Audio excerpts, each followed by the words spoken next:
మాత్రం మేనిఫెస్టోలో మూసి క్లీన్ చేస్తామని పెడతారు. నమామి గంగా చేసినాం, సబర్మతి చేసినాం, యమునా కూడా చేస్తాం. ఇవాళ బీఆర్ఎస్ వాళ్ళకు మూసి గురించి అసలు దాని మీద అవగాహనే లేదు.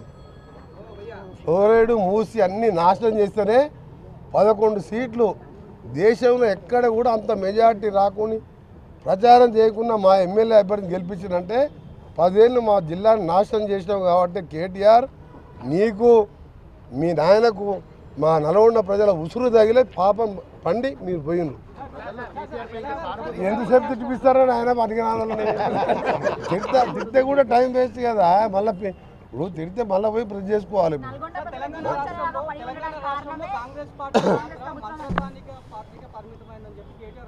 మళ్ళీ కేటీఆర్ తప్ప కూడా పిల్లగాని గురించి ఎందుకు మాట్లాడుతారా?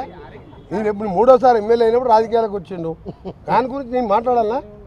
మీరు ఆలోచన పెట్టారు. కేసీఆర్ నేను ఫ్లోరైడ్ కోసం 12 రోజులు చచ్చిపోతూ అంటుంటే జయశంకర్ ఉన్న వీడియోస్ ఉన్నాయి. వరంగల్కి వెళ్ళి బస్సులు వచ్చి జయశంకర్ నా దగ్గర కూర్చున్నాడు. నువ్వు ఒక్క ఎమ్మెల్యేనే నల్గొండ కోసం ఎమ్మెల్యే పదవి ఉండి ఇవాళ ప్రాణాలు తెగించేస్తామని బస్సులు వచ్చేది. అప్పుడు ఈయన డిప్యూటీ స్పీకర్గా బుల్లెట్ ప్రూఫ్ కార్లో తిరుగుతున్నాడు. తారనాకర్ అధికార బంగ్లాలు ఉన్నాడు. కేసీఆర్ కూడా నా నైతిక హక్కు లేదు నా మీద మాట్లాడతాను. ఈ బచ్చాయంతా అప్పుడు అమెరికాలో నౌకరు చేసుకుంటుండు. రామలింగరాజు కొడుకేమ్మడి తిరుగుతుండు అమెరికాలో. ఆయన గురించి గడుకోసారి కేటీఆర్ ఏముంది ఆ కేటీఆర్ దగ్గర? ఫార్ములా రేస్ ఉంది, 1,00,000 కోట్లు ఆస్తుంది. ఆ పైసలు కోమటిరెడ్డి వెంకటరెడ్డి దగ్గర 1,00,000 కోట్లు లేవు. కానీ ప్రజల కోసం పోరాటం చేసి ఒక రైతు బిడ్డగా పైకి వచ్చిన అందుకని అడిగితే కేసీఆర్ కన్నా అడిగినా అర్థం ఉంది. కానీ కేటీఆర్ హరీష్ ఏముందా వాళ్ళ దగ్గర? దోసుకున్న సొమ్ము ఉంది, ఆందోళనని బెదిరించి వసూలు చేసుకున్న సొమ్ము ఉంది.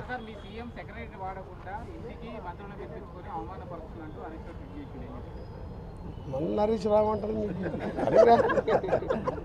దానికి డిప్యూ లీడర్ ఉంటాడు. బీఆర్ఎస్ ఎల్పీనో టీఆర్ఎస్ ఎల్పీనో 6 ఎమ్మెల్యేలు ఉన్నా మా సిఎల్పి నాయకుడు బట్టి విక్రమార్క గారు పాదయాత్ర చేసి 6తోనే అసెంబ్లీలో ఒంటరి పోరాటం చేసి ప్రతి సమస్యని ప్రజలకు తెలియజేసిండు. ప్రభుత్వం దృష్టికి తీసుకొచ్చిండు.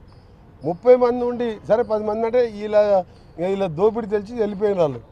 30 మంది ఉండి కూడా నువ్వు అసెంబ్లీ రాకుండా కేసీఆర్ గురించి ప్రశ్నించకుండా మీరు ఒక్కటే అడుగుతున్నా. మీకు కేసీఆర్ ఈసారన్నా వస్తావా రావా, లేకపోతే రాజీనామా చేసి కొడుకు అల్లుడో ఎవరికో అప్పచెప్పు. అప్పటిదాకా ఈ పిల్లల పేరు తీసుకోవద్దని మీ ప్రెస్ వాళ్ళకి చెప్తున్నాను. నేను నన్ను ఎంతనే తిట్టుకోరు.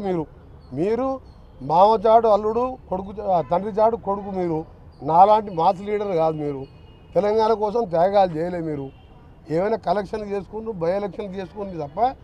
అందుకని నేను వాళ్ళ కోసం కాదు వచ్చింది గాంధీ భవన్కు. మా పార్టీకి ప్రజలు వస్తే వాళ్ళని కలవాలని మా పార్టీ అధ్యక్షుని ఆదేశం మేరకు రావడం జరిగింది. తిట్టాలని చాలా టైం ఉంది.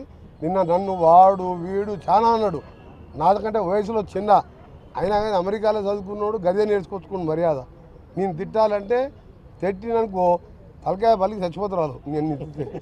నేను తిట్టదలుచుకోలే. ఎందుకంటే వేస్ట్ ఫెలోస్ గురించి ఏం తిట్టాలి? దీపం పాపం మూతపడే దుకాణం అది. సగం దుకాణం పడ్డది. 9 అసెంబ్లీ పార్లమెంట్లో 3వ స్థానం 7 డిపాజిట్ పోయింది. 10 సంవత్సరాల అధికారం ఉండి లల్లు ప్రసాద్ పార్టీ నయం ఈయనకంటే. లల్లు ప్రసాద్ జైల్లో ఉన్న కొడుకు 30 ఏళ్ళ పిల్లగాడు ఇవాళ ఎన్ని ఎంపీలు గెలిచిండు, ఎన్ని ఎమ్మెల్యేలు గెలిచిండు.